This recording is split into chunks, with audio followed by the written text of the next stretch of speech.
लोकसभा में 18 सितंबर से शुरू हो रहे विशेष सत्र के लिए संसदीय कार्य मंत्री प्रहलाद जोशी ने एजेंडे की जानकारी दी है। प्रहलाद जोशी ने बताया कि 2 ऐसे बिल लोकसभा में पेश होंगे जिस पर राज्यसभा मुहर लगा चुकी है। वहीं 2 ऐसे बिल भी पेश होंगे जो राज्यसभा में अभी पेश हो चुके हैं, जिनमें से एक बिल मुख्य चुनाव आयुक्त और दूसरे आयुक्तों की नियुक्ति से जुड़ा हुआ है। और इसके साथ ही संसद सत्र से पहले 17 तारीख को शाम 4:30 बजे सभी दलों के फ्लोर लीडर्स की बैठक बुलाई गई है। इन सबके बीच सियासत भी जारी है। कांग्रेस को लगता है कि विशेष सत्र का एजेंडा जारी करने के पीछे सोनिया गांधी का दबाव है। तो संविधान सभा के 75 साल पर चर्चा भी होगी इस विशेष सत्र में।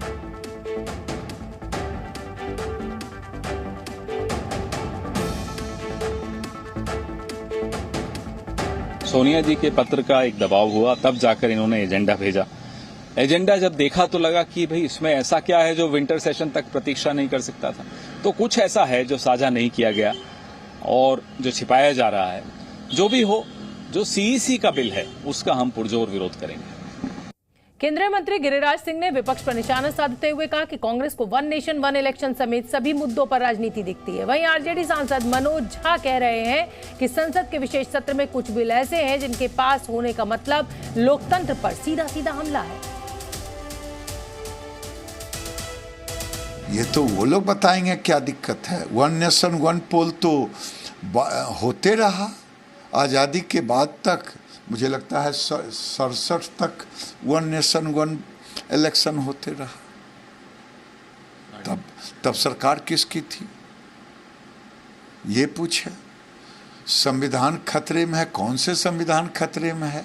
देश को गाली देना संविधान खतरे में है, सेना को गाली देना संविधान खतरे में है। वो तो काम यही घमंडिया कर रहा है।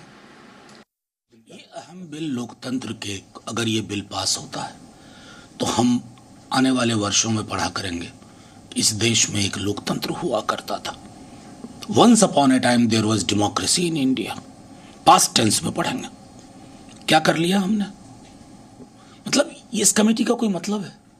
एक लीडर ऑफ अपोजिशन और 2 एक कैबिनेट का एक मंत्री जिसको प्रधानमंत्री नामित करेंगे। दुनिया की किसी व्यवस्था में अब जाइए, जब कॉन्स्टिट्यूएंट असेंबली में बात हो रही थी, कहां रही स्वायत्ता? वैसे ही इलेक्शन कमीशन के कारनामे चिंता का विषय। उसके बाद तो शिकायत के लिए भी नहीं जा पाएंगे उनके पास कि भैया उनकी तो नौकरी ही वहां से मिली है, उन्होंने नामित किया। तो मैं समझता हूं एक लेवल पर सरकार को भी सोचना चाहिए कि इतना ब्रेजनली डिसऑनेस्ट बिल ना लाए। जी न्यूज़।